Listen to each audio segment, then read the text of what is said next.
사람들은 6월을 호국 보훈의 달이라고 합니다. 그리고 나라를 지키기 위해 목숨을 바친 순국 선열들을 기립니다. 하나님의 백성에게는 또 하나의 나라가 있습니다. 바로 하나님의 나라죠. 우리는 모두 자신이 속한 나라를 사랑합니다. 그러나 이 세상 나라는 완전하지 않습니다. 그래서 우리는 모든 나라들이 하나님의 가치를 존중하는 나라가 되도록 기도해야 합니다. 히틀러의 독일 제3제국이나 일본 제국주의처럼 하나님의 가치보다 국가를 우위에 두고 많은 사람에게 피해를 주는 그런 나라가 지구상에 세워지지 않도록 기도해야 합니다. 유대인들은 자신들을 선민이라고 생각하고 자기 나라는 절대로 망하지 않을 것이라 생각했지만 그들이 우상을 숭배하고 하나님의 계명을 지키지 않을 때 하나님은 그들조차 즉 북이스라엘과 남유다를 망하게 하시고 열방에 흩으셨습니다. 어떤 분들은 나라가 없으면 교회도 없다고 말합니다. 나라가 공산화되면 자유로운 신앙생활을 할 수 없다는 의미로 말하는 것 같습니다. 그런 의미라면 공감하고 동의합니다. 그러나 나라가 교회보다 우위에 있다거나 혹은 신앙생활보다 애국운동을 우선해야 한다라는 의미라면 저는 동의하지 않습니다. 구약 이스라엘을 보십시오. 나라는 망했지만 하나님의 백성들은 고난 가운데 하나님을 더 사모하고 찾게 되었습니다. 종교 분리에 대해서 사람들의 오해가 있습니다. 종교인은 정치에 대해서 말하면 안 된다라는 의미로 알고 있는 것 같습니다. 그러나 사실은 그렇지 않습니다. 종교인도 국민의 한 사람으로서 얼마든지 자신의 정치적 견해를 밝힐 수 있습니다. 비록 전문가적인 견해는 아니고 어설픈 견해라 하더라도 자기 생각을 말할 수 있는 자유는 있습니다. 종교 분리의 의미는 역사적으로 볼 때 오히려 정치 권력이 종교에 개입하거나 종교의 자유를 억압해서는 안 된다라는 의미가 더 큽니다. 프로테스탄트 교회들이 신앙의 자유를 획득한 과정을 보면 잘 알 수 있습니다. 아무튼 국가와 교회는 하나님께서 각 기관에 주신 고유의 기능을 수행하며 자기 영역을 잘 지키고 그 권한을 넘어서 다른 기관의 고유한 직무까지 침범하는 일이 없도록 조심해야 할 것입니다. 그것은 다른 기관을 보호하는 것일 뿐 아니라 결과적으로 자신을 보호하고 지키는 것이기 때문입니다. 역사를 보십시오. 신앙을 박해하고 어느 한 인간을 우상화하고 절대시한 그런 정치 권력은 멸망했습니다. 그런가 하면 종교의 이름으로 세속 정치에까지 관여하고 개입한 그런 종교 권력도 망했습니다. 상대를 존중하는 것이 자신이 사는 길입니다. 그러므로 우리는 나라를 위해서 기도해야 합니다. 성경에도 임금들과 높은 지위에 있는 자들을 위해 기도하라고 말씀하셨습니다. 하나님의 가치를 존중하는 나라가 되도록 기도해야 합니다. 그래야 그 나라가 오랫동안 보존되고 후손들에게도 물려줄 수 있기 때문입니다. 그리고 교회를 위해서도 기도해야 합니다. 비록 이 세상 속에 살고 있지만 새 속에 물들지 않고 하나님의 가치를 지향하며 시대적 사명을 잘 감당하는 교회가 되도록 기도해야 합니다. 그래서 저는 오늘 하나님 나라와 교회에 대한 성경 말씀을 본문으로 해서 말씀을 전하려고 합니다. 오늘은 우리에게 하나님 나라에 대한 소망을 일깨워주는 요한계시록 중에서 처음 부분을 본문으로 해서 예수 그리스도의 계시라는 제목으로 말씀을 전하겠습니다. 첫째로 계시의 내용입니다. 이 계시는 열어 보인다라는 뜻입니다. 우리는 어리석고 무지하기 때문에 하나님께서 친히 보여주시지 않으면 볼 수 없는 존재들입니다. 그래서 하나님께서 친히 커튼을 열어서 감추어진 것을 보게 하신다. 혹은 어두운 우리의 눈을 열어 보게 하신다. 그런 뜻입니다.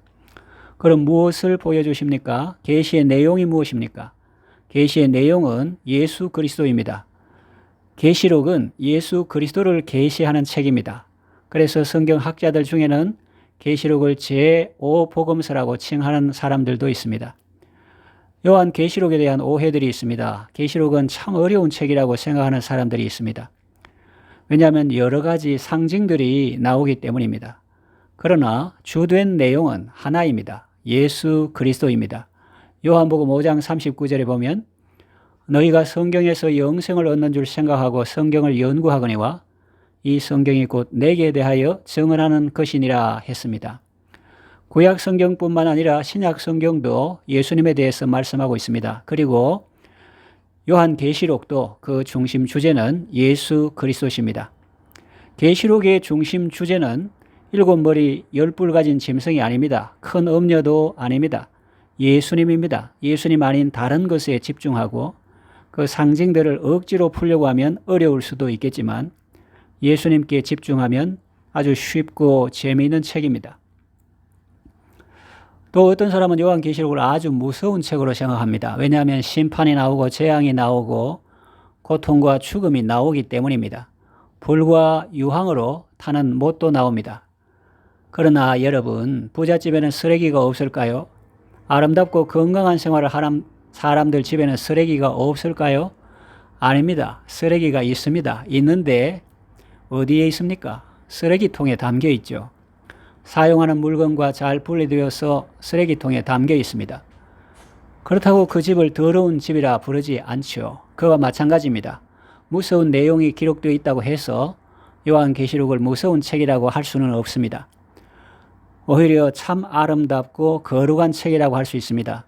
하나님께서 악인을 심판하시고 사탄을 결박하여 무저갱이에 던져 넣으시고 불과 유황으로 타는 못에 던져 넣으시고 택한 백성은 구원하시는 내용이 기록된 아주 재미있고 소망을 주는 책입니다. 우리는 계시록을 통해서 예수님의 새로운 모습을 볼 수 있습니다. 사복음서에는 예수님께서 겸손히 섬기는 모습이 많이 나타나 있죠. 예루살렘에 입성하실 때 군마가 아닌 나귀를 타고 입성하셨죠. 허리에 수건을 두르시고 제자들의 발을 씻겨주셨죠. 인자가 온 것은 섬김을 받으려 함이 아니라 섬기려 하고 자기 목숨을 많은 사람의 대속물로 주려 함이라고 하셨습니다. 그리고 구약 성경에서 선지자들이 소개하는 예수님은 고난받는 종의 모습입니다. 그런데 요한계시록에는 고난받는 종의 모습이 아니라 영광스런 왕의 모습으로 나타납니다. 하늘에서 백마를 타고 사오시는 만왕의 왕, 만주의 주의 모습으로 나타납니다. 털 깎는 자 앞에서 잠잠한 어린 양의 모습이 아니라 유대지파의 사자로 나타납니다. 주님의 이런 모습들은 주님과 복음을 위하여 핍박과 환난을 당하고 고난당하는 성도들에게 큰 위로와 소망을 줍니다. 요한계시록은 예수 그리스도를 계시하는 책입니다. 둘째로 계시의 대상입니다. 이 말씀은 누구에게 주어졌습니까? 전 세계에 흩어져 있는 하나님의 백성들, 특별히 환난과 핍박 가운데 있는 성도들입니다. 예수님께서 사랑하시는 제자 요한을 통하여 자신을 계시하신 것인데 아주 필요적절한 시기에 이 말씀을 기록하게 하셨습니다. 왜 필요적절한 시기라고 하는가 하면 이 책이 기록된 배경을 살펴보면 이해가 될 것입니다. 예수님이 부활 승천하신 후 예수님의 복음은 천하 만국으로 퍼져나갔습니다. 오순절 성령 강림과 또 스데반 집사의 죽음과 함께 시작된 핍박으로 예루살렘 교회 성도들은 세계 곳곳으로 흩어지게 되었고 거기서 복음을 전했습니다. 로마도 예외는 아니었습니다. 사도 바울이 로마에 오기 전에 벌써 로마에 기독교회가 있었습니다. 로마에는 황제 숭배 사상이 있었습니다. 황제가 죽으면 신으로 추대하고 신전을 지었습니다. 그런데 도미티아누스라는 사람이 황제가 되자 달라졌습니다. 그는 주후 81년에 황제로 즉위했습니다. 어려운 경제 상황을 극복하기 위해서 원로원들에게 세금을 부과하고 또 그리스 로마 신화를 부활시키려 했습니다. 이때 어느 한 공동체로부터 로비를 당해서 그 정책이 펼쳐지지 못합니다. 그 단체는 바로 그리스도인들입니다. 도미티아는 즉위 초에는 힘이 없었습니다. 그래서 자기 정책을 펼 수 없었지만 그러나 10년 동안 나라의 중요 직책에 자기를 지지하는 사람들을 심고 자기 세력을 키웁니다. 군사, 행정, 외교 분야를 장악합니다. 그래서 이제는 10년 전에 펼치지 못했던 정책을 시행합니다. 그리스 로마 신화를 다시 로마로 가져옵니다. 모든 로마 도시에 그리스 로마 신전을 만들고 숭배하게 했습니다. 문제는 신화에 나오는 그 신들을 복귀시키면서 한 명을 살짝 추가합니다. 예를 들면 이렇습니다. 어느 날 그는 로마 시민들 앞에서 중대한 발표를 합니다. 친애하는 시민 여러분, 저는 그동안 한 가지 사실을 여러분 앞에 숨겨왔습니다. 그러나 이제 그 사실을 밝히지 않을 수 없습니다. 사실, 저는 사람이 아니고 신입니다. 그랬습니다. 인간이 신이라고 한 겁니다. 그의 호칭은 황제에서 우리 주, 우리 하나님으로 바뀝니다. 그때부터 그를 황제라고 하면 죽습니다. 황제는 사람이기 때문입니다. 도미누스 에 데우스, 즉 신이신 우리 주. 그렇게 하니까 로마 시민들이 다 환영합니다. 왜냐하면 이제 로마는 신이 다스리는 나라가 되었다고 생각했기 때문입니다. 그리스도인들이 격렬히 반대했습니다. 도미티안이 이걸 기다렸습니다. 그리고 꼬투리를 잡습니다. 나라에서 일어난 어려운 문제들을 그리스도인들에게 뒤집어 씌웁니다. 그리스도인들 너희들 때문에 로마 경제가 이렇게 어려운 거다. 로마 신들이 우리를 떠난 거다. 이제부터 그리스도인들을 잡아 죽여라 라고 했습니다. 그것이 바로 역사의 유명한 도미티안 박해의 시작입니다. 이것은 전무후무한 박해였습니다. 끔찍한 박해였고 상상을 초월한 박해였습니다. 그런 내 생전에 내 제국에서 그리스도인의 씨를 말려버리겠다고 했습니다. 사람들은 핍박을 피하여 카타콤, 즉 지하 동굴로 들어갑니다. 관원이 잡으러 왔다가 미로에 갇혀서 못 나옵니다. 그래서 관원들은 그 비밀 통로를 알기 위해서 붙잡힌 기독교인을 고문하고 신문합니다. 그런데 그리스도인은 끝내 입을 열지 않습니다. 그래서 관원들은 방법을 바꿉니다. 그리스도인의 자녀들을 불러서 함께 만찬을 즐기게 합니다. 그리고 염소털, 양털로 만든 좋은 옷을 입혀주고 집으로 돌아가게 합니다. 그리고 난 후에 2, 3주 동안 굶긴 개를 풉니다. 그 사냥개는 아이들을 잔인하게 찢어 죽입니다. 그 모습을 본 그리스도인은 마침내 입을 여옵니다. 비밀을 발설합니다. 정보를 얻은 관원이 카타콤에 진입하여 성도들을 잡아갑니다. 사람들은 그들이 어떻게 이 장소를 알았을까 의아하게 여깁니다. 그러다가 나중에 알게 되죠. 관원들에게 붙잡혀든 그리스도인이 고문을 이기지 못하고 비밀을 누설했다라는 사실을 알게 됩니다. 그래서 교회가 깨어지는 겁니다. 콜로세움 즉 원형 경기장에서 사자밥이 되는 장면을 영상을 통해 보셨을 것입니다. 그것은 빙산의 일각에 불과합니다. 벌거벗은 채로 수많은 사람들이 보는 앞에서 그리스 로마 신화에 나오는 내용으로 연극을 하게 합니다. 그리고 맹수를 풀어 죽게 합니다. 수치와 조롱, 그게 다가 아닙니다. 로마에 들어오는 초입에 그리스도인을 높은 나무에 매달아 묶어 놓습니다. 그리고 거기에 초를 묻힙니다. 해가 질 때 횃불을 들고 와서 거기에다 불을 붙입니다. 그 의미는 로마 신들이요, 이 불을 빛삼아 다시 로마로 들어오십시오 라는 것입니다. 인간이 육신으로 죽는 잔인한 방법 중에 하나가 불에 타 죽는 것이라고 합니다. 그리스도인이 이 박해를 피할 수 있을까요? 참 그리스도인이라면 피하기 어려웠겠죠. 구체하게 박해를 면하는 방법은 있었습니다. 예수를 부인하면 삽니다. 예수님은 사랑하지만 그래도 가족들이나 자녀들을 살리기 위해서 부인한 사람도 있었습니다. 많은 사람들이 배교했습니다. 그때 교회의 지도자라도 있었으면 소망의 말이나 격려의 말이라도 해주었을 텐데 그들도 다 잡혀가 죽었습니다. 더 놀라운 것은 그리스도인들이 이런 고난을 당하고 있고 하나님께 부르짖고 있는데도 하나님은 아무 말씀도 안 하시는 것입니다. 이것을 하나님의 침묵이라고 표현합니다. 고통보다 더 큰 고통은 하나님의 말씀이 없는 것입니다. 이런 상황에서 사도 요한은 에베소 근처에 있는 밤모섬에 유배되었습니다. 거기서 그는 하나님께 간절히 기도하며 은혜를 구했습니다. 그때 예수님께서 자신을 나타내십니다. 그것이 바로 요한계시록입니다. 우리가 이런 시대적 배경을 이해하고 요한계시록을 읽으면 주님의 말씀이 큰 위로가 되고 힘이 됩니다. 계시의 대상은 전 세계에 있는 하나님의 백성들, 특별히 환난과 핍박 가운데 있는 성도들입니다. 셋째로 계시의 주체입니다. 예수 그리스도가 계시의 주체입니다. 계시록 1장 4절에서 8절에는 삼위 하나님이 동시에 나오는 성경에서 몇 안 되는 본문 중에 하나입니다. 하나님의 속성과 본성과 하시는 일이 기록되어 있습니다. 그 구성을 보면 좀 특이합니다.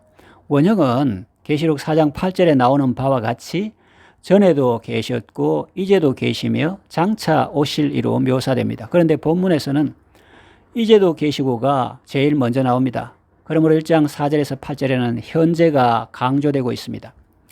고난 가운데 있는 사람에게 있어서 의문은 예수님은 과연 살아계신가 하는 것입니다. 거기에 대해서 예수님은 내가 살아있다 라고 말씀하시는 겁니다. 그리고 8절에는 알파와 오메가라고 하십니다. 처음이요 나중이 되신다는 의미입니다. 고난에는 시작과 끝이 있죠. 고난이 힘든 이유는 그 끝을 모르기 때문입니다. 그러나 아무리 극한 고난이라도 내일 끝난다면 견딜 수 있습니다. 또 10일 뒤에 정확히 끝난다면 견딜 수 있습니다. 모르기 때문에 극단적인 선택을 하는 것입니다. 그리스도인들에게 나의 고난을 끝내줄 열쇠는 도미티안에게 있는 것처럼 보였을 것입니다. 그러나 주님은 그렇지 않다고 말씀하십니다. 도미티안이 아니라 시작과 끝인 내게 있다고 말씀하시는 것입니다. 그러니 여러분 절대로 사람을 의지하지 마세요. 사람은 의지의 대상이 아닙니다. 사장님이든지 남편이든지 그들은 사랑의 대상이지 의지의 대상이 아닙니다. 그들이 나의 고난을 끝내줄 열쇠를 갖고 있는 것이 아닙니다. 시작과 끝인 주님 손에 달려 있는 것입니다. 전능한 자라 했습니다. 원어로 판토크라토르입니다. 이것은 신약 성경에서 10번 나옵니다. 그 중에 9번은 계시록에 나옵니다. 계시록의 하나님은 전능하신 하나님입니다. 전능은 유능이 아닙니다. 유능하다는 것은 전능하다에 비하면 무능입니다. 완벽한 죽음에서 생명을 가져오는 것, 완벽한 어둠에서 빛을 가져오는 것이 전능입니다.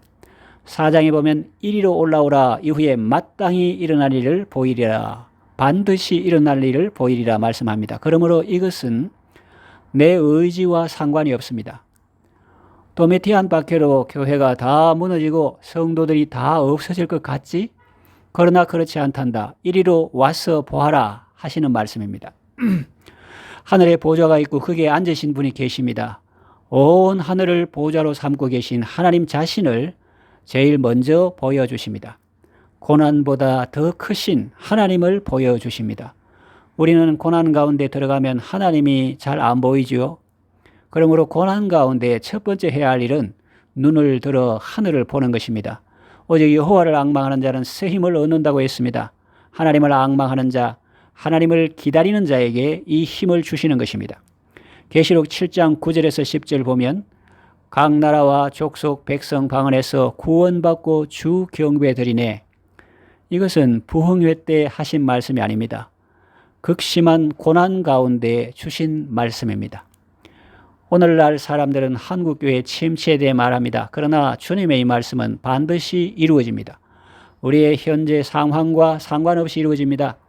이 말씀을 믿고 내 시간과 재정을 이 일에 씁니다. 다 선교사가 되라는 말 아닙니다. 부르신 그곳에서 하나님이 세워주신 자리에서 주님의 뜻을 이루십시오. 19장 5절 작은 자나 큰 자나 다 우리 하나님께 찬송하라고 말씀하십니다. 6절 초대교회 반응입니다. 할렐루야, 주 우리 하나님 곧 전능하신 이가 통치하시도다 그랬습니다. 지금 밖에는 박해 상황입니다. 입도 뻥끗 못하는 상황입니다. 수많은 하나님의 호칭 가운데 초대교회가 선택한 호칭은 주 우리 하나님입니다. 이것은 아까 들은 어떤 말과 비슷하죠. 그 신, 더 데우스, 도미티안. 그것은 도미티안이 자기들에게 요구했던 호칭입니다. 내 삶에서 이 칭호를 받으시기 합당하신 분은 오직 하나님이신 예수님이십니다. 그런데 그 당시에 이 말을 하다가 걸리면 죽습니다. 놀라운 사실은 그렇게 사람들을 많이 잡아와서 처형을 해도 그리스도인은 자기들의 믿음을 저버리지 않고 콜로세움에서 죽는 사람은 줄지 않고 더 많아졌다는 것입니다. 이것이 당시 황제의 의문이었습니다. 그리고 또 하나의 궁금증은 저 사람들은 죽음 앞에서도 어떻게 저렇게 평안하고 담대할 수 있지라는 것이었습니다. 그래서 그 의문을 풀어보려고 하다가 그리스도인들이 된 사람들이 많았습니다. 주 우리 하나님이 통치하십니다. 계시의 주체는 예수 그리스도십니다. 이제 말씀을 정리하며 맺으러 갑니다. 우리의 소망과 위로는 오직 예수 그리스도십니다. 특히 핍박과 박해와 고난의 시기에는 더더욱 그렇습니다. 예수님께서 환난과 핍박 가운데 있는 자기 백성을 사랑하시고 사도 요한을 통해서 자신을 나타내 보여주셨습니다. 요한계시록은 사도 요한을 통하여 예수님이 자신을 나타내 보여주신 책입니다. 요한계시록을 통해서 존귀하신 예수님을 영광 중에 배웁고 날마다 소망 가운데 감사와 기쁨의 삶을 살아가시기를 바랍니다.